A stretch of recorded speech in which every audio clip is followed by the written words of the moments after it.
And you're in coverage after Colorado Supreme Court rules former President Donald Trump is ineligible to be on Colorado's primary ballot. The state Republican Party now threatening to ignore the results of the primary altogether, even after it charged candidates to be on that ballot. Political specialist Sean Boyd has the latest. Colorado's presidential primary determines how delegates are awarded at the national convention, where the candidate with the most delegates from each state becomes the party's nominee. But the Colorado Republican Party says if Donald Trump isn't on the ballot, it will ignore the results of the primary and award delegates at the state assembly instead, even though every presidential candidate had to pay up to $40,000 to be on Colorado's ballot.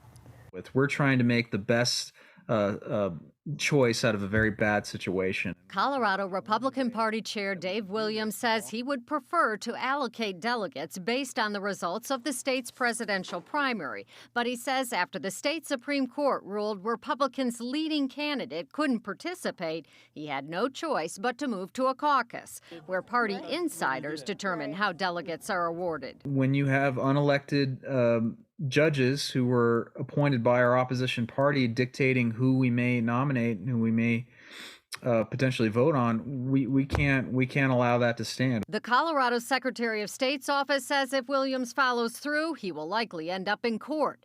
But he may win. State law says political parties shall use the results of the election to allocate national delegate votes in accordance with the party's rules. The fact is, it's a private party, and they have a right to nominate the way they want to nominate. But former Deputy Secretary of State Suzanne Tahiri says moving to a caucus could upset some candidates. The state party required every presidential candidate to pay $40,000 for access to the ballot, and they had to go on social media and say they're excited about it. I'm embarrassed every time I see it on X. Somebody announcing their excitement, which is really just something they're being required to say to get on the ballot. But what redress does a candidate have? Is it to get their $40,000 back? That's almost not even worth going to court for. No campaign has contacted me yet objecting to what we're doing. Williams says he simply wants to give every candidate a chance to compete fairly, even as some members of the State GOP Central Committee try to force a vote next month to endorse Trump and ask the other candidates to withdraw. I don't know what will happen, but I can only imagine in light of the Supreme Court ruling to kick Donald Trump off the ballot, it only makes it that much more likely that the endorsement will pass.